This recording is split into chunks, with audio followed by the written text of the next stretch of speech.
कृष्णाय वासुदेवाय हरये परमात्मने प्रणतः क्लेशनाशाय गोविन्दाय नमो नमः। भन्नुहोस् भागवत भगवान को, श्री सद्गुरुदेव भगवान को, श्री वेदव्यास भगवान को, श्री शुकदेव जी महाराज को, श्री वृंदावन बिहारी लाल को, राष्ट्रदेव पशुपतिनाथ को। जय जय श्री राधे श्याम। अखिल कोटि ब्रह्मांड नायक कारण करुणा वर्णालय भगवान श्री हरि सर्वेश्वर श्री कृष्ण को साक्षात वाङ्मय प्रतिमूर्ति श्रीमद् भागवत महापुराण, जसको सायंकालीन स्वाध्याय कक्षा विशेषमा हामी समुपस्थित भइसकेका छौँ। हामी यो सायंकालीन स्वाध्याय कक्षाका माध्यमबाट श्रीमद् भागवत महापुराणस्थ भगवत वाणीहरूलाई सरसर्ती हेर्ने प्रयास गरिरहेका छौँ। भागवत वाणीहरूमा रम्ने प्रयत्न गरिरहेका छौँ। हामीले पूर्व दिनबाट श्रीमद् भागवत प्रथम स्कन्धको सप्तदश अध्यायलाई प्रारम्भ गरेका थियौँ। सप्तदश अध्यायका 16औं श्लोकसम्म हामीहरूले अक्षरश हेरेका पनि थियौँ। पूर्व प्रसङ्गमा राजा परीक्षितले जो दिग्विजयका लागि आफ्ना राज्यबाट निक्लिनु भएको थियो, दिग्विजय गर्दै जाँदाखेरि कुनै ठाउँ रातिको विश्राम बस्नु भएको थियो। त्यतिखेर एउटा आश्चर्यको घटना देख्नु। एउटा वृषभ जो एउटा मात्रै पाउले दुःखले अडिएका छन्, आँखाबाट अश्रुधारहरू बगाइरहेका छन्, अनि गौमाता जो मलिन अनुहारमा रहेकी छिन्। दुईजना परस्पर संवाद गरिरहेका छन्।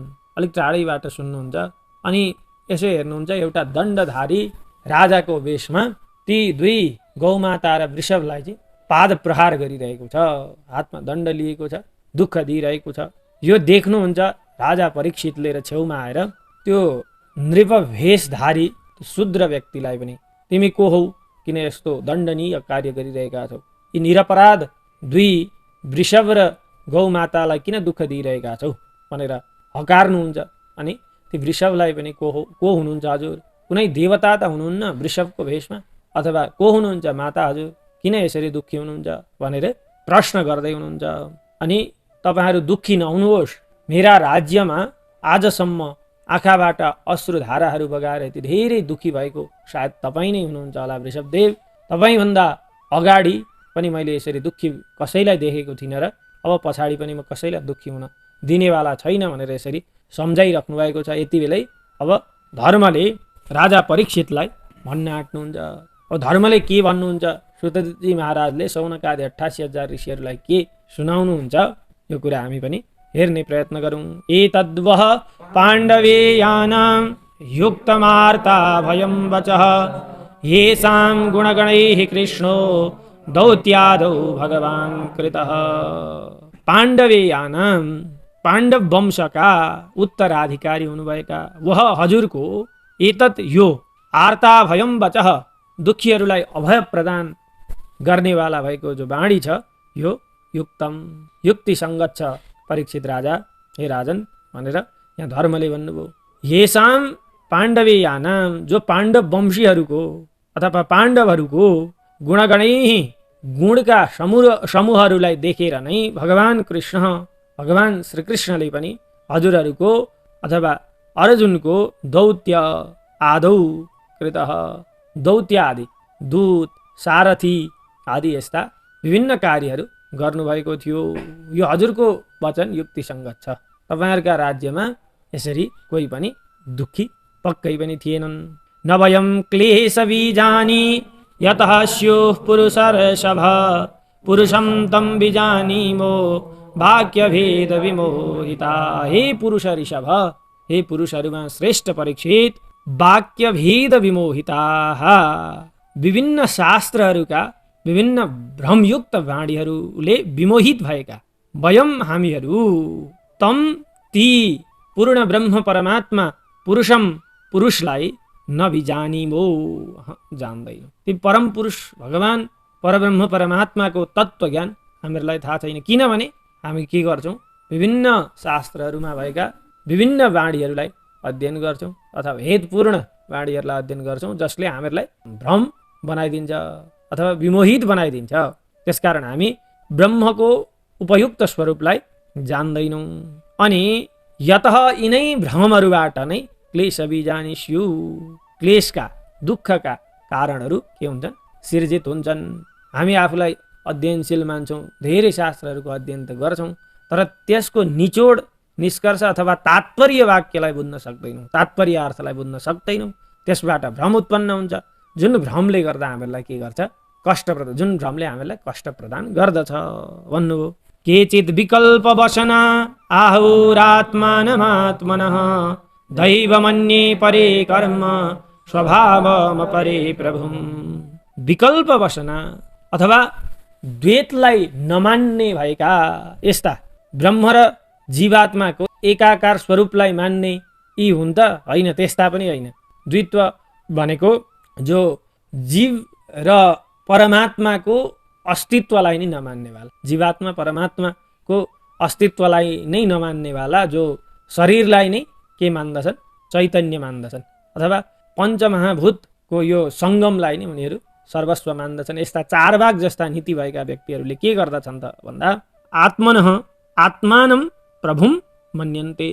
आत्मनः आफ्नो, प्रभुम सुख दुःखादि कर्तारम, अथवा आफ्नो सुख दुःखको कारण भएको चाहिँ आत्मानं मन्यन्ते, आफूलाई नै मान्दछन्। आफ्नो सुख दुःखको कारण आफूलाई नै मान्दछन्। अब केचित अन्य, केही अन्य व्यक्तिहरूले चाहिँ के गर्दछन्? दैवज्ञ आदि, ज्योतिष आदिले के गर्दछन् भन्दाखेरि दैवम, देवतालाई सुख दुःखको कारण मान्दछन्, ग्रह नक्षत्र आदिलाई सुख दुःखको कारण मान्दछन्। अनि परे अरू केही व्यक्तिले चाहिँ कसलाई सुख दुःखको कारण मान्दछन् भन्दा कर्म, प्रारब्ध कर्मलाई सुख दुःखको कारण मान्दछन्। कसले? विशेष गरेर मीमांसकहरूले कर्मलाई नै सुख दुःखको कारण मान्दछन्। अनि फेरि अपरे अरू सांसारिक व्यक्तिहरूले स्वभावम, आफ्नै स्वभावलाई नै के मान्दछन्? सुख दुःखको कारण मान्दछन्। अपरे स्वभावम प्रभुम, सुख दुःख कर्तारम प्रभुम अपरे स्वभावम मन्यन्ते।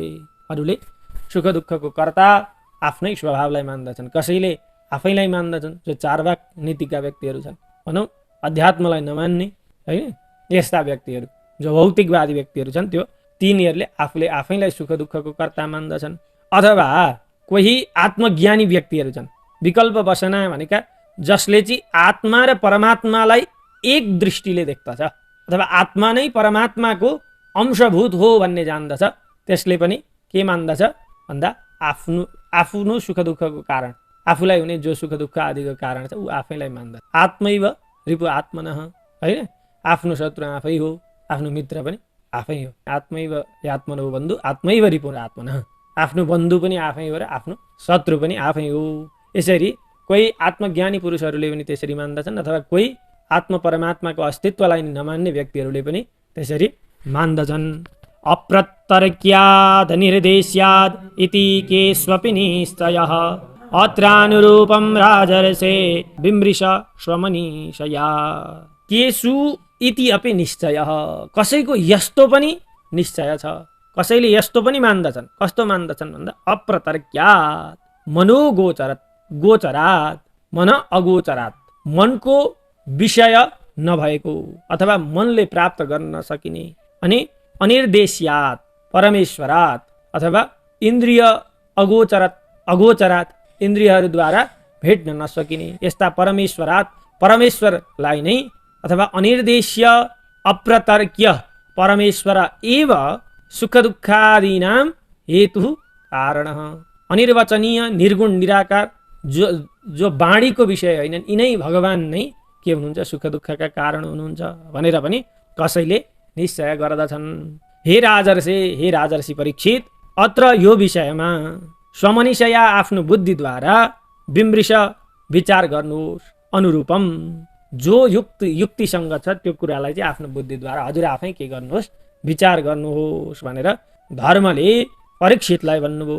जो धर्म वृषस्वरूप हुनुहुन्थ्यो उहाँले परीक्षित राजालाई भन्नुभयो। अगाडि सुतजी महाराज भन्नुहुन्छ, एवं धर्मे प्रवदति सम्राट द्विजसत्तम समाहितेन मनसा विखेद पर्यचष्टतम।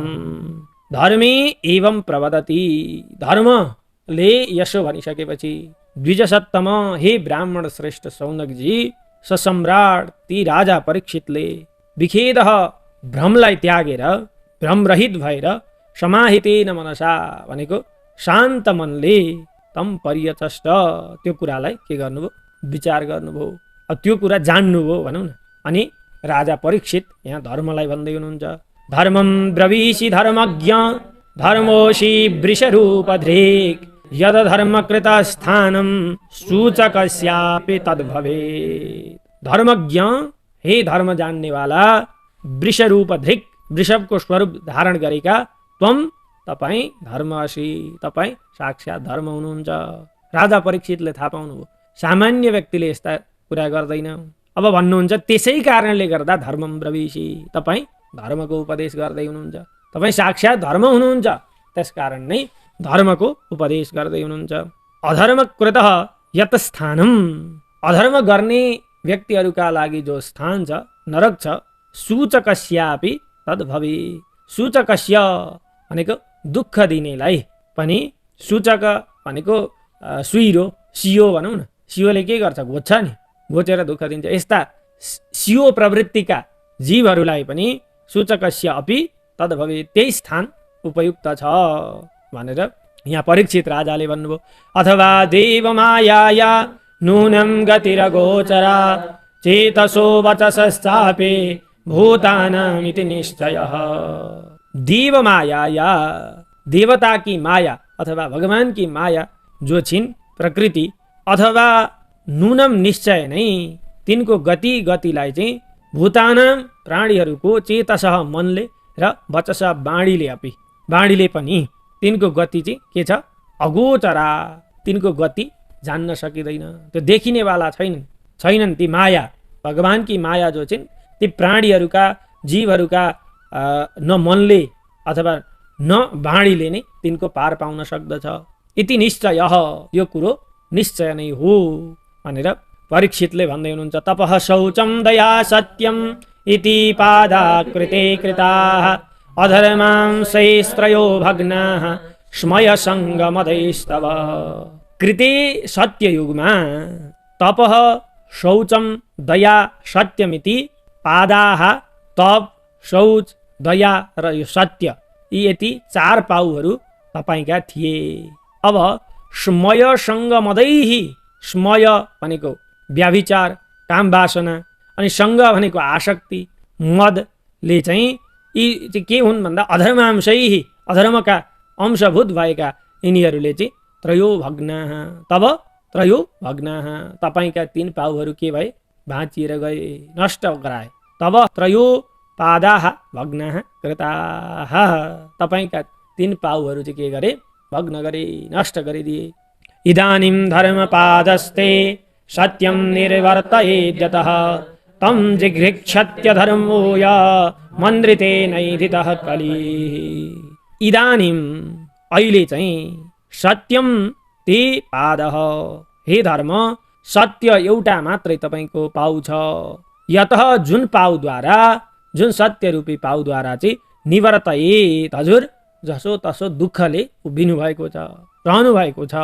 अब अयम यो अन्ध्रितेन एधितः असत्यद्वारा बढेको कलिही कलिरूप अधर्म, अधर्मले चाहिँ तम त्यो सत्य रूपी पाउलाई पनि जिघृक्षति भनेको खान आँटेको छ, खान खोज्दैछ भनेको। सत्ययुगमा धर्मका चारवटा पाउ थिए, के थिए भन्दा तप तपस्या, शौच पवित्रता, दया दयापरायणता र सत्यता, यी चार धर्मका पाउहरू सत्ययुगमा थिए। क्रमशः अब स्मय काम वासनाले एउटा पाउलाई सक्यो, तपस्या रूपी धर्मको पाउलाई काम वासनाले नष्ट गरायो। जब प्राणीहरूमा कामासक्तता बढेर गयो तब धर्मको सत्य रूपी पाउ, धर्मको तपस्या रूपी तपह रूपी पाउ नष्ट भएर गयो। पछाडि फेरि जब सङ्ग भनेको आसक्तता हैन, आसक्तिपन जब बढेर गयो तब धर्मको अर्को पाउ शौच पवित्रता नष्ट भएर गयो। अनि फेरि मद घमण्ड जब बढेर गयो व्यक्तिहरूमा तब धर्मको अर्को पाउ दया नष्ट भएर गयो। अहिले पनि के हुँदैछ त भन्दा असत्य यति धेरै बढेर गइरहेको छ कलिका प्रभावले, त्यसले धर्मको सत्य रूपी पाउलाई पनि के गर्न आँटिरहेको छ, नष्ट गर्न खोजिरहेको छ। त्यसकारण धर्मलाई अहिले अत्यन्त अप्ठ्यारो अवस्थामा पारिएको छ, राखिएको छ। धर्म नष्ट गर्नका लागि विधर्मीहरू, कलियुगीहरू अत्यन्त उद्यत छन्।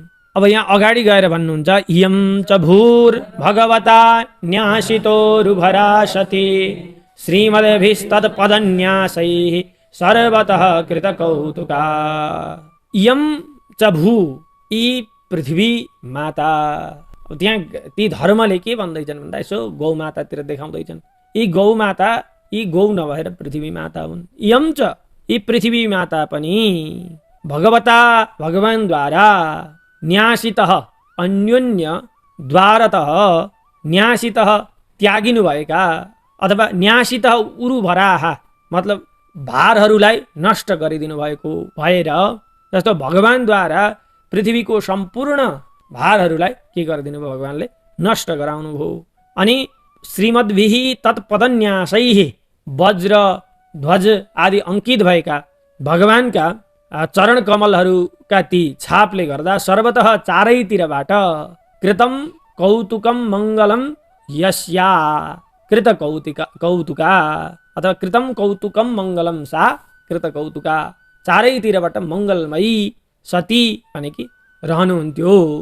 मतलब भगवान जबसम्म हुनुहुन्थ्यो, भगवानले पृथ्वीको भारलाई सम्पूर्ण प्रकारले हरण गरिदिनु भयो। त्यही कारणले गर्दा अनि भगवानका पदचाप भएर भगवानका जो चरण चिन्हहरू अंकित हुन्थे, पृथ्वी चारैतिरबाट समृद्धशाली थिइन्, सबैतिरबाट समृद्धशाली थिइन्, खुसी थिइन्, यस्ती थिइन् भनेर ती गौमातातिर देखाएर धर्मले भन्दै हुनुहुन्छ। सोचत्यश्रुकला साध्वे दुर्भगे बोज्झिताधुना अब्रह्मण्या नृपव्याजाः शूद्रा भोक्ष्यन्ति मामिति। अधुना यो समयमा भगवान श्रीकृष्णद्वारा उज्झिता, त्यक्ता, जब भगवानले पृथ्वीलाई, धरालाई छोडेर स्वधाम गमन गर्नुभयो, त्यस कारणले गर्दा चाहिँ अब अब्रह्मण्या भनेको ब्राह्मण द्रोही, नृपव्याजाः राजाको छद्म भेषलाई धारण गर्ने भएका शूद्रहरूबाट माम भोक्ष्यन्ति इति, मलाई अथवा ती राजाहरूले, ती शूद्रहरूले मलाई भोग गर्नेछन् भनेर यस्तो कारणले गर्दा आज के छ त भन्दा दुर्भगा इव, दुर्भाग्यवती जस्तो, अभागी जस्तो गरेर साध्वी यी पृथ्वी माता जो हुनुहुन्छ उहाँ चाहिँ अश्रुकला सोचती, आँखाबाट आँसुहरू झारेर शोक गर्दै हुनुहुन्छ, रुँदै हुनुहुन्छ। अश्रुणी कलयती मुञ्चती इति अश्रुकला, आँखाभरि आँसु बनाउनु भएको छ अथवा आँखाबाट अविरल अश्रुधारहरू बगाउनु हुँदैछ, यस्तै दुःखी हुनुहुन्छ भनेर धर्मले भन्नुभयो। इति धर्मम महिम चैव शान्तयित्वा महारथः निशातमाददे खड्गम कलये धर्म हेतवे। इति यस्तो प्रकारले महारथः, महारथी हुनुभएका ती राजा परीक्षितले धर्मम, धर्म र महिम च पृथ्वीलाई पनि शान्तयित्वा, सान्त्वना दिनुभयो। अनि अधर्म हेतवी कलये, अधर्मको कारण भएका त्यो कलियुगलाई निशातम, निशितम, धारिलो खड्गम, खड्ग चाहिँ आददे, अब ती कलियुगलाई प्रहार गर्नका लागि भनेर आफ्ना म्यानबाट धारिलो तरबार निकाल्नुभयो र तरबार उज्याउन लाग्नुभयो। तम जिघांसुमभिप्रेत्य विहाय नृपलाञ्छनं तत्पादमूलं शिरसा समगाद्भयव्यूहलः।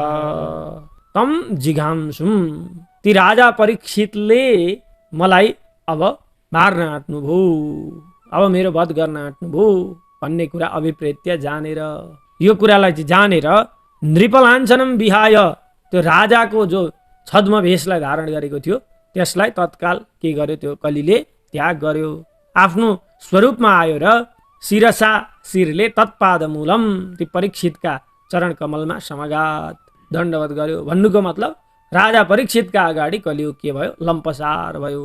डरले थरथर काँप्दै काँप्दै पाही पाही भनेर रक्षा गर्नुहोस्, रक्षा गर्नुहोस् भनेर। पतितं पादयोर्वीरः कृपया दीनवत्सलः शरण्यो नावधीत् श्लोक्य आह चेदम हसन्निव। वीरः वीर हुनुभएका, दीनवत्सलः दीनपरायण दिन दुखीहरूलाई सेवा गर्ने, दिन दुखीको सेवा गर्ने, अनि शरण्यः शरणागतलाई शरण प्रदान गर्ने भएका।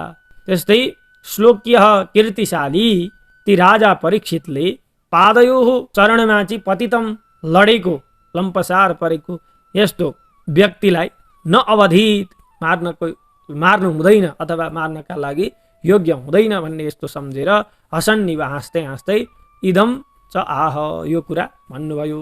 अब राजा परीक्षितले अगाडि अधर्मका मित्र भएका कलियुगलाई के गर्नुहुन्छ यो भोलिका प्रसङ्गमा हामी अवश्य पनि हेर्नेछौँ भोलिको कक्षामा। आजको यो सायंकालीन स्वाध्याय कक्षा भगवानका श्री चरणमा विश्राम गर्ने अनुमति चाहन्छु। कृष्णाय वासुदेवाय हरये परमात्मने प्रणतः क्लेशनाशाय गोविन्दाय नमो नमः। भागवत भगवानको